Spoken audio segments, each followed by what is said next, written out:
O assunto é guerra na Ucrânia, que completa um ano. Você vai acompanhar agora uma reportagem exclusiva. A CNN Internacional voou no helicóptero militar da Ucrânia, perto da cidade de Bakhmut. A cidade é palco de uma das batalhas mais sangrentas desde o início da guerra. A reportagem mostra o desafio das tropas ucranianas que enfrentam invasores com helicópteros da década de 90. O alvo são as tropas russas.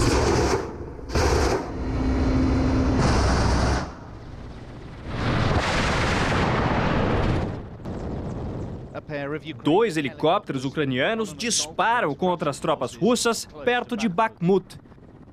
The Russian aircraft are waiting around the border. It's on the front line. You should be careful when we go. We should fly on very low altitude and very low speed to prevent our recognition. Abaixo, as trincheiras e vilas ucranianas despedaçadas pela guerra.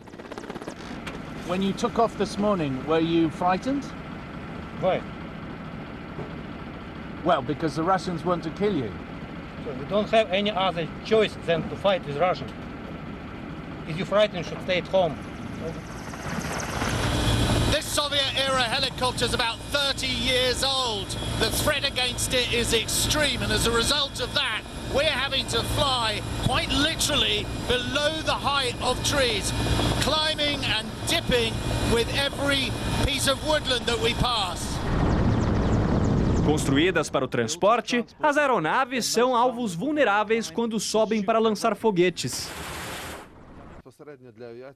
He went on, "We need new attack helicopters, new jets. Unfortunately, our equipment is old and its range is very small and it's inaccurate."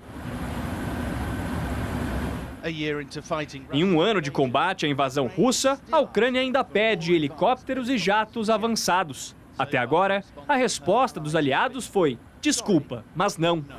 Então, lutam com o que têm. With what they've got. E na Ucrânia, no dia em que a guerra completa um ano, o presidente Volodymyr Zelensky disse que espera conversar com Lula em Kiev. Durante uma entrevista, Zelensky disse que gostaria que Lula o ajudasse a ampliar as conversas com os países da América Latina. Дуже дякую. Я запрошував президента, запрошував Україну. Я дуже зацікавлений з ним зустрітись. Я дуже зацікавлений, щоб він дав мені допомогу і майданчик, щоб Латинська Америка почула Україну. Я в цьому дуже зацікавлений. And I really appreciate some of the steps of Brazil, really, of supporting us, our territorial integrity and sovereignty. That is for us so important, especially now. Yes. And what I'm just waiting for our meeting, because eyes to eyes, face to face, I will be more understandable, and I think Ukraine will be more understandable. O líder ucraniano afirmou ainda que gostaria que países da América Latina e da África, assim como China e Índia, apoiassem a fórmula de paz elaborada por Kiev para acabar de vez com o conflito. Nesta sexta-feira, a China apresentou um plano de paz com 12 pontos para uma solução política para o fim da guerra e disse que todas as partes devem apoiar a Rússia e a Ucrânia a trabalhar na mesma direção e retomar as conversas o quanto antes. No documento, a China pede que ambos os lados concordem com uma redução gradual de combates e acrescentou que o conflito não traz benefícios a ninguém. A Ucrânia e a OTAN, organização militar liderada pelos Estados Unidos, rejeitaram a proposta chinesa de paz. Segundo Zelensky, qualquer proposta deve incluir a retirada completa das forças russas do território ucraniano. Pequim também rejeitou o uso de armas estratégicas, dizendo que guerras nucleares nunca devem ser travadas e que a ameaça do uso desse tipo de armamento deve ser combatida. A declaração acontece poucos dias após o anúncio de Vladimir Putin sobre a saída da Rússia do tratado nuclear com os Estados Unidos. Ao redor do mundo, o dia foi marcado por protestos pelo fim do conflito, homenagens e declarações de apoio à Ucrânia. Hora da análise. Lorival Santana, vou começar aqui com você, Lorival, trazendo a fala de Volodymyr Zelensky. Trago aqui, inclusive, aspas. Ele fala que espera um encontro com Lula, porque olhos nos olhos, cara a cara, ele será mais compreendido. Falta compreensão, Lorival? Falta bastante, mas o presidente Lula está numa curva de aprendizagem, né? Em maio, na revista Time, ele chocou muitas pessoas ao dizer que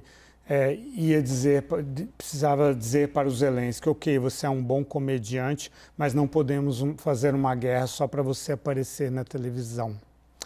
De lá para cá ele foi mudando o tom, né? E hoje a posição dele é uma posição nominalmente, formalmente em favor da soberania ucraniana, mas não dá o passo seguinte no sentido de exigir a retirada das forças russas do território ucraniano para que haja negociações. Pelo contrário, a posição do embaixador brasileiro na ONU foi de que tem que haver uma cessação de hostilidades sem pré-condições. Essa não é a posição, não é nem sequer o que diz a resolução da ONU aprovada ontem, quinta-feira, e também não é a posição dos europeus e dos americanos, que há uma pré-condição, sim, que é a Rússia retirar suas forças da Ucrânia, porque é isso que significa integridade territorial. Mas o presidente Lula é uma pessoa sensível, né? É bastante emotiva e empático, né? E pode ser. E por outro lado, o Zelensky é um homem bastante sedutor, bastante inteligente, né? Que tem um grande domínio da situação, uma liderança muito consistente, né? E que conseguiu realmente convencer os europeus a dar muitos passos, né? Desde o início, os americanos também. Então pode ser que haja ali um diálogo no qual o presidente Lula tem uma compreensão melhor do que significa ser invadido por uma potência nuclear. Daniel, uma possível visita de Lula a Kiev. Qual que é o significado para o Brasil e para a guerra? O presidente quer se envolver mais diretamente e ainda não houve nenhuma sinalização de acolhida mais forte. Apesar das declarações do vice-chanceler russo, me pareceu muito mais algo protocolar no jargão diplomático do que uma sinalização concreta de estabelecimento de grupo de paz.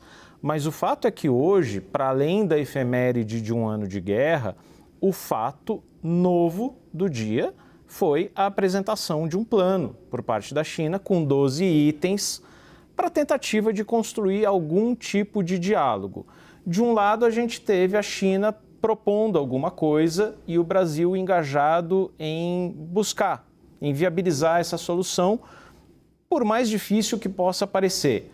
De outro lado, poucas horas depois da apresentação do plano da China, a gente teve o secretário-geral da OTAN descredibilizando totalmente essa iniciativa, dizendo que não se pode acreditar no esforço sério da China. E a gente teve agora à noite, no horário daqui, o G7 emitindo uma comunicação, G7 liderado pelos países europeus, pelos Estados Unidos e pelo Canadá, com uma sinalização de que países ou pessoas que apoiam ainda materialmente a Rússia podem sofrer consequências, o que pode ser interpretado até como uma ameaça à China, à Índia, que nunca reconheceram as sanções unilaterais impostas pelos países ocidentais. Não me parece que se cria um clima construtivo assim. Provavelmente o Lorival discordará. Lorival, vamos lá, falar um pouquinho sobre o peso desse ator China. Qual que é a relevância para a resolução ou para o futuro do conflito que a gente está acompanhando há um ano? Sem o apoio econômico da China, a Rússia não sobreviverá, né? Porque a China compra o petróleo que antes a Rússia vendia para a Europa. Depreciado, mas compra, né? E a Índia também faz a mesma coisa, né? E, por outro lado, a China, esse plano que foi apresentado hoje, não faz menção à retirada de tropas russas do território ucraniano. Trata a Rússia e a Ucrânia como se ambas fossem igualmente responsáveis pela invasão da Ucrânia pela Rússia. É por isso que, por esses dois motivos, que a China realmente não é visto como um interlocutor com credibilidade nessa questão. Existe a informação de que talvez a China passe a fornecer armamentos para a Rússia por volta de maio. Existe inteligência nesse sentido. Então, a China é vista com muita desconfiança nesse processo. Lula vai à China em março, Daniel. Guerra deve estar na pauta desse encontro? Sem dúvida nenhuma. A dúvida... O presidente Lula vai à China no dia 28 de março, está previsto o encontro dele com o presidente Xi Jinping. Certamente, a guerra na Ucrânia está no cardápio de assuntos que o Brasil levará a Pequim. Grande dúvida é se Pequim vai levar a sério esse desejo do Brasil de se engajar mais na negociação e de constituir um grupo de paz. Só um registro digno de nota. Ontem a gente comentava aqui bastante no WW sobre um suposto veto da Alemanha pelo uso de tecnologias sensíveis dos blindados Guarani na exportação desses blindados brasileiros para as Filipinas. Como se usa tecnologia alemã ali entre os componentes, é preciso sempre que os países sejam consultados antes dessa venda ser efetivada e o produto entregue, para que eventualmente possam entregar algum veto.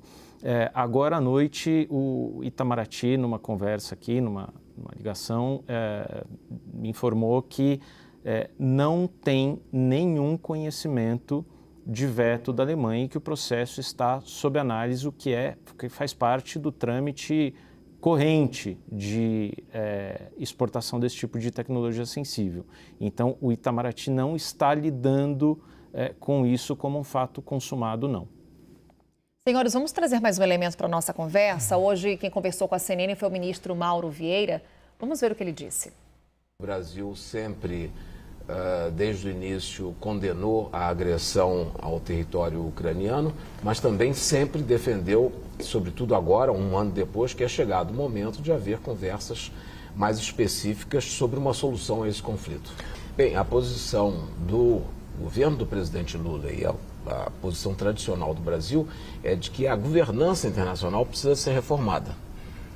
E começando pelas Nações Unidas, pelos métodos de trabalho da Assembleia Geral e, sobretudo, pelo Conselho de Segurança. O Conselho de Segurança hoje não reflete mais, a sua composição não reflete o número de países e a geopolítica da época em que foi criado. Orival Santana, vou também trazer um outro trecho dessa entrevista, aqui, aspas, do ministro, em que ele fala que pela primeira vez se dá um passo adiante para uma possível negociação de paz na Ucrânia. Você também enxerga esse caminho? Eu acho que o Brasil, o presidente Lula está repetindo um estratagema que ele usou em 2010, quando ele tentou entrar entrou, né, na tentativa de fazer um acordo nuclear do Irã, né?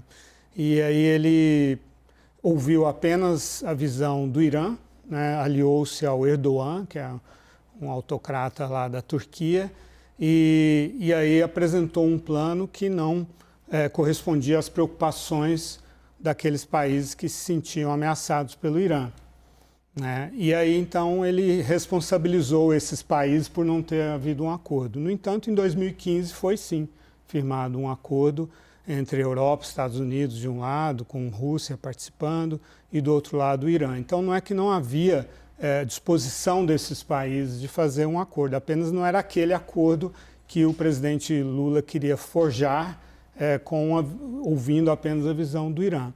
Agora ele está fazendo a mesma coisa, quer dizer, é natural que a China, a Rússia aplaudam essa iniciativa do Lula, porque ele está seguindo aquilo que torna o papel da Rússia aceitável. Ele está criando uma zona de conforto para o Vladimir Putin e dando a ele uma aceitabilidade que ele não tem no Ocidente, porque ele invadiu um país e está matando milhares de pessoas todos os dias, incluindo russos também, né?